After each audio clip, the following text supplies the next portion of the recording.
விருதுநகர் மாவட்டம் கிருஷ்ணன் கோவிலில் கல்வி பணியில் கடந்த 34 ஆண்டுகளாக சிறப்பாக சேவையாற்றி வரும் BPMM கல்வி நிறுவனங்கள், கலை மற்றும் அறிவியல் கல்லூரி, பொறியியல் கல்லூரி, நர்சிங் கல்லூரி, கல்வியியல் கல்லூரி உள்ளிட்ட பல்வேறு கல்வி நிறுவனங்கள் ஒரே வளாகத்தில். பேரவைத் தலைவர் அவர்களே, ஒரே ஒரு விஷயம் மட்டும் நான் மென்ஷன் பண்ணிக்கணும்னு நினைக்கிறேன்.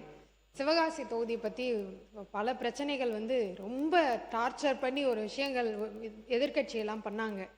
அதாவது பிரச்சனைகள்லாம் முடிஞ்சிருச்சு, அதுக்கப்புறமா ஆர்ப்பாட்டம்லாம் நடத்தி பெரிய ஒரு மக்களுக்குள்ள அவங்களுக்கு இடையில ஒரு கன்ஃபியூஷனை உண்டு பண்ணிட்டாங்க. அதுக்காக நான் இதை பதிவு பண்ணணும்னு நினைக்கிறேன். அதாவது நம்ம ஆட்சிக்கு வந்தக்கப்புறம் ஒரு 4-5 இன்சிடென்ட்ஸ் நடந்தது. இதனால ஒரு 6 உயிரிழப்பு நடந்தது. உயிரிழப்பு நடந்தப்போ அந்த எதிர்கட்சிகள்லாம் யாருமே கேள்வியே கேட்கல. யாரும் அங்கே கிரவுண்டில் யாருமே இல்லை. நம்ம தலைவர் அவர்கள் தான் அவங்களுக்கு 4 லட்சம் கொடுத்து அவங்களுக்கு துணையாக இருந்தவர் அவர். ஆனால் அதுக்கப்புறமும் அதை சரி பண்ணுறதுக்காக விதிமீறலோட ஏதாவது இருக்கான்னு கண்டுபிடிக்கிறதுக்கு ஒரு 177 இடத்துல நம்ம ஆய்வு பண்ணோம். ஆய்வு பண்ணி இதை சரி பண்ணிக்கோங்கப்பா அப்படின்னு சொன்ன உடனே அந்த ஆய்வை சரி எல்லாத்தையும் சரி பண்ணிட்டோன்னு ஆய்வை நிறுத்திட்டாங்க. அதுக்கப்புறமும் இவங்க ஆர்ப்பாட்டம், கண்டன ஆர்ப்பாட்டம் அதெல்லாம் ரிலீஸ் பண்ணியாச்சு. ரிலீஸ் பண்ணி எல்லாரும் மக்கள்லாம் வேலைக்கு போக ஆரம்பிச்சிட்டாங்க.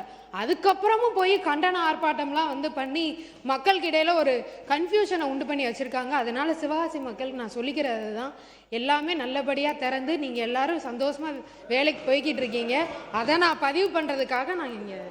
மாண்புமிகு தொழில்துறை அமைச்சர் அவர்கள் ஏதோ சிவகாசியில் இருக்கக்கூடிய பட்டாசு தொழிலில் ஈடுபட்டுக்கூடியவர்களாம் அப்படி சந்தோஷ கடலில் மிதந்து கொண்டிருப்பதை போல ஒரு மாய பிம்பத்தை இங்கே உருவாக்குவதற்கு முயற்சிக்கிறார்கள். உள்ளபடியே இங்கே இருக்கக்கூடிய நிலைமை, பட்டாசு தொழில் மிக கடுமையாக பாதிக்கப்பட்டிருக்குது. நான் அரசியல் காரணங்களுக்காக சொல்லவில்லை. நாங்களும் போராட்டம் பண்ணோம். எதிர்கட்சியில் இருக்கவங்க மக்கள் பிரச்சனைகளுக்காக போராடுவது என்பது ஜனநாயகத்தில் எங்களுக்கு இருக்கக்கூடிய உரிமை. நாங்கள் மட்டும் கிடையாது, நாங்கள் போராட்டம் பண்ணதுக்கு பிறகும் கூட அந்த பகுதியில் இருக்கக்கூடிய பொது அமைப்புகளை சார்ந்தவர்கள் எல்லாம் உண்ணாவிரத போராட்டங்கள் இருந்திருக்கிறார்கள். அதில் பொதுவாக இருக்கக்கூடியவங்க எல்லாருமே AITCO அவங்களே ஆர்கனைஸ் பண்ணியிருக்காங்க. அதில் சர்வகட்சியை சார்ந்தவர்கள் அத்தனை பேருமே அதை கலந்து கொண்டு அந்த போராட்டங்கள் நடந்து கொண்டிருக்கிறார்கள். விதிமுறைகளை மீறி இருக்கக்கூடிய எந்த ஒரு தொழிற்சாலை மீதும் நடவடிக்கை எடுப்பதை குறித்து யாருக்கும் ஆட்சேபனை இல்லை. ஆனால் முறைப்படி விதிகளுக்கு உட்பட்டு நடக்கக்கூடிய தொழிற்சாலைகளிலே ஆய்வு என்ற பெயரில் நடக்கக்கூடிய விஷயங்கள், குறிப்பாக சில்லறை விற்பனையாளர் பட்டாசு தொழில் ஏற்படக்கூடிய விற்பனைகளிலே இன்றைக்கு ஆய்வு என்ற பெயரில் நீங்கள் போய் நடத்தக்கூடிய காரணங்களாலே ஒட்டுமொத்தமாக இந்த பட்டாசு தொழில் இன்றைக்கு உற்பத்தி பாதிக்கப்பட்டு போயிருக்கிறது. நீங்கள் அடுத்த மழைக்காலம் வரப்போகிறது. மழைக்காலம் வந்தால் இந்த தொழிலை நீங்கள் நடத்த முடியாது.